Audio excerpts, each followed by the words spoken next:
Prabhas project కే విడుదలపై clarity ఇచ్చేశారు. మే 9న విడుదల చేస్తామని ప్రకటించారు.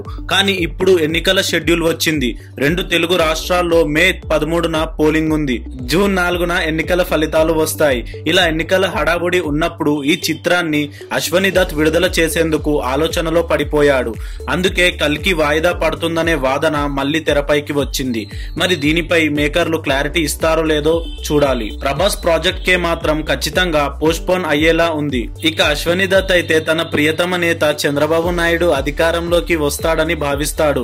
ఒకవేళ అలా అయితే తన ప్రాజెక్ట్ కే సినిమాకు ఎదురన్నది ఉండదు. ఇష్టరీతిన టికెట్ రేట్లు పెంచుకునే అవకాశం కూడా ఉంటుంది. ఎన్నికల ఫలితాలను బట్టి ప్రాజెక్ట్ కే విడుదల ఉంటుందనిపిస్తోంది. ఏం జరుగుతుందో ఇక వేచి చూడాలి. కల్కి టీం ఈ మధ్య ఇటలీలో మంచి రొమాంటిక్ సాంగ్ ఒకటి షూట్ చేస్తున్నట్టుగా కనిపిస్తోంది. ప్రభాస్ దిశ పటానీల మీద నాగ్ అశ్విన్ ఇటలీలో పాటను చిత్రీకరించాడు. ఈ షూటింగ్ ని ముగించుకొని నేడే ప్రభాస్ హైదరాబాద్ లో ల్యాండ్ అయ్యాడు. మళ్ళీ కొత్త షెడ్యూల్ ఎప్పుడు ఉంటుందో, నెక్స్ట్ ఏ సినిమా సెట్ లో ప్రభాస్ అడుగు పెడతాడో చూడాలి.